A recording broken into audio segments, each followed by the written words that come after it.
welcome to Guy News. Have you heard the one about the weather girl and the judge? Stay tuned and find out. First, over to Emily Nomates with a special report on the Lib Dems mansion tax. When the Lib Dems unveiled their mansion tax policy at party conference, they told the country it was a plan to tax what they called very large homes worth over £1 million. But this week they seem to have had a bit of a rethink, and instead they want to tax homes worth over £2 million 1%. Nick Clegg was asked why the change. Here's what he had to say. As it happens, both Vince and I launched this plan at our conference. Subsequently, we've looked at it, we refined it, we've fleshed it out. It's asking people in very, very large houses, a tiny fraction of the total, to pay some more money to give a break to hard-pressed taxpayers at the lower end. Is that really why? Are there any other reasons why they might have changed the policy? Well, Guy News did some snooping around, and we think we have an idea why the policy might have changed. One thing Clegg doesn't mention on there is a certain house that would no longer have to be taxed in the new version. That is, his own house in Putney, worth an estimated £1.3 million. In the old version of the policy, Clegg would be taxing himself £1,500, but in the new version, he taxes himself nothing. That's a very fortuitous coincidence, Emily. Certainly. Perhaps Clegg realised that people in very large houses shouldn't throw stones at other people in very large houses. Instead, they're going to throw stones at people in very, very large houses. This is Emily Nomates for Guy News. From big houses to bad hotels in Tripoli. Over to TB now for Al Megrahi Watch. 30 seconds. Now. That's right, Guido. Hello and welcome back to Tripoli. It's day 104 and we still haven't got a result. I'm getting pretty bored of it out here. My hotel's horrible. It's almost like a prison, but it doesn't have sky, so it's not like Al Megrahi's Scottish prison. Nothing to report. Back to the studio.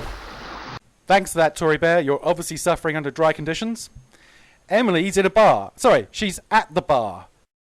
This week, 4 files have been sent by the police to the Crown Prosecution Service to determine whether cases will be brought against MPs and peers involved in the expenses scandal. Joining me now to discuss these important issues is foremost criminal law and political chicanery expert, Judge Caron. Judge Caron, thank you for joining us. If I could first ask, why is it so difficult to prosecute MPs? Well, the difficulty in prosecuting MPs turns on the word dishonesty. Dishonesty in the mind of the non-lawyer includes lying, cheating, acting without honesty, engaging in deceptive behaviour, being corrupt, and I suppose in the light of revelations about duck houses would now include an element of quackery. But the problem is that these are all qualities which are essential in international diplomacy and which many members of the public assume are possessed by politicians. So we expect our representatives to be dishonest bastards. Does intention matter? The law looks into the mind of the person concerned and establishes what he or she was thinking. What defence do these alleged fraudsters have? Because MPs repeat the mantra, "I acted within the rules," as if these words are a magic talisman offering protection, which in a sense they are. Obviously the police have sent 4 files to the CPS. Will there be any prosecutions, do you think? Some, perhaps. A very few prosecutions will follow. We shall see. And if there are convictions resulting from this, what will the punishment be and what should it be in your view? Well, we can't hang them, of course, and transportation's obviously out. So it will probably be off to some open prison. By transportation you mean deportation? I mean deportation. To colonies. But we don't have any. I don't think they accept them in Gibraltar. And now, for what we've all been looking forward to, the weather. Thank you, Guido. Up in Scotland, prospects of a thunderous referendum have diminished to a damp squib. Red fronts are heavily receding, but no sign of blue fronts moving up to take their place. Moving south into England, disturbances over Liverpool turning out to be no more than a storm in a pint glass, and across in East Anglia, where they make up the weather, This is circulating hot air causing blustery conditions all the way to Copenhagen. In London, the long-standing murky conditions hanging over the city are still not likely to shift soon. Stagnant air in Westminster means high pressure over the Kelly report, but heads in Downing Street are still firmly in the clouds. Elsewhere in the world, dreary prospects for Europe are emanating from Belgium, and still winds surrounding Iran in what may be the calm before a storm. That's all from me. Back to you, Guido. Thank you, Gail. I thought I detected a warm front, but I'm no expert. And now you can find out how you can become a Guy News reporter like Emily No-Mates.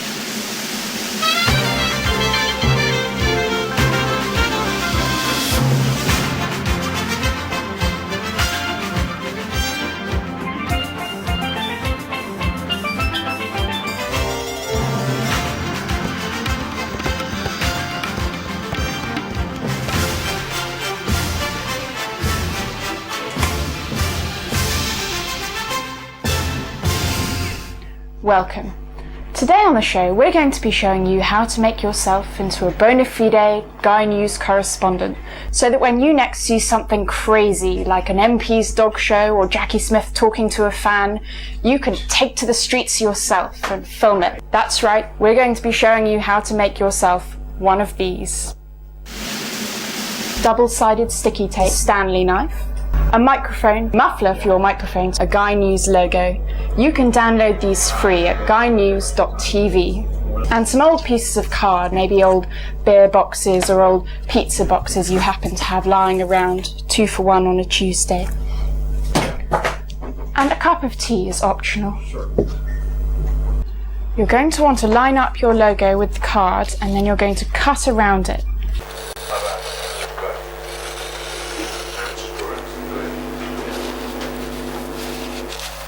Make sure you leave a little flap on the edge so that you're going to be able to fold it around. Then you're going to take your double-sided sticky tape. Next, you're going to want to attach a piece of card in the middle here so that we can fit it around the mic, just like that. So you're going to cut out a triangle of card like this.